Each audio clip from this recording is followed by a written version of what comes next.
Assalamualaikum warahmatullahi wabarakatuh. Anak-anak, kita ketemu lagi dengan mata pelajaran sosiologi. Kali ini dengan tema interaksi sosial. Dalam kehidupan sehari-hari kita tidak bisa lepas yang namanya interaksi dengan orang lain. Apa itu interaksi sosial? Interaksi sosial yaitu hubungan sosial yang dinamis, menyangkut hubungan antar individu, individu dengan kelompok, dan kelompok dengan kelompok lainnya. Bisa juga disebut dengan hubungan timbal balik antar manusia.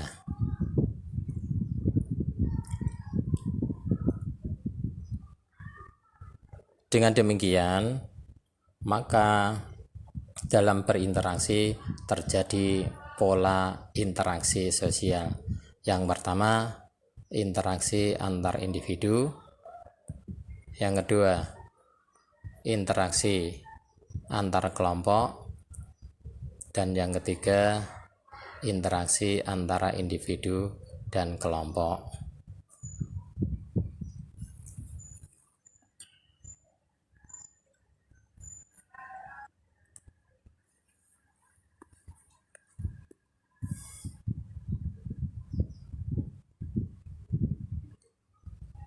Syarat terjadinya interaksi sosial yaitu adanya kontak dan komunikasi. Tanpa adanya kontak dan komunikasi, kita tidak bisa melaksanakan interaksi sosial.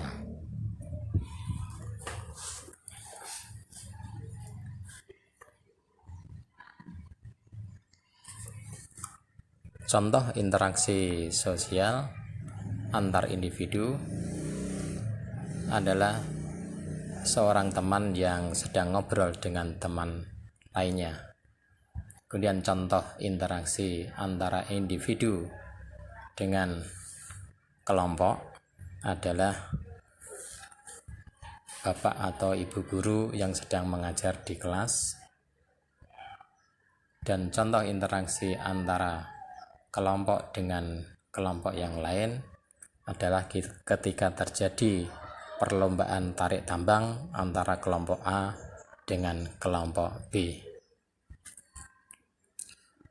Kemudian faktor yang menjadi pendorong terjadinya interaksi sosial, yang pertama ada sugesti. Kemudian yang kedua simpati dan empati. Yang ketiga imitasi. Yang keempat identifikasi.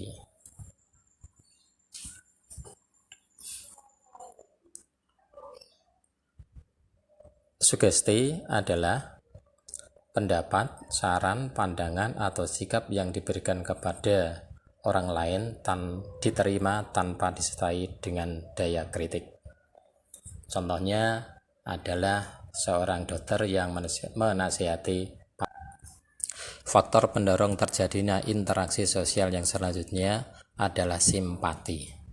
Simpati adalah tertarik pada orang lain dan ikut merasakan apa yang dirasakan oleh orang lain. Sebagai contoh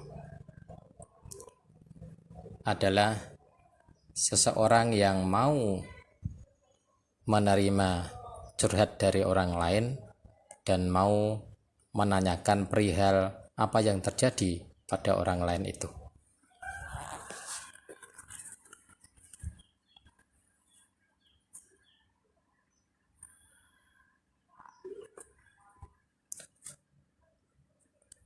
Kemudian faktor yang selanjutnya adalah empati.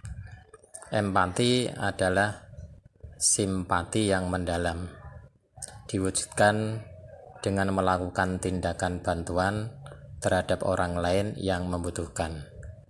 Sebagai contoh adalah seseorang yang memberikan sedekah kepada orang yang sudah lanjut usia.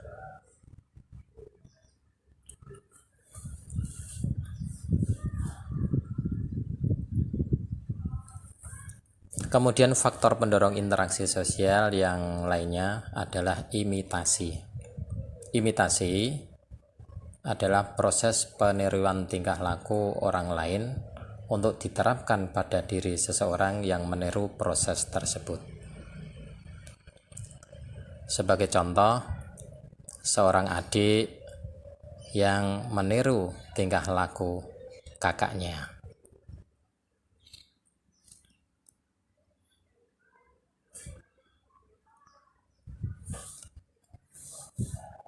Kemudian yang selanjutnya adalah identifikasi. Identifikasi adalah keinginan menjadi sama dengan pihak lain. Sebagai contoh, seorang yang mengidolakan tokoh artis, dia akan bersikap seperti artis itu, baik gaya rambut, gaya bicara, cara berpakaian, dan lain sebagainya. Yang penting dia merasakan dirinya sama dengan idolanya. Demikian anak-anak yang dapat kami sampaikan pada hari ini. Mudah-mudahan ada manfaatnya. Kurang lebihnya mohon maaf. Assalamualaikum warahmatullahi wabarakatuh.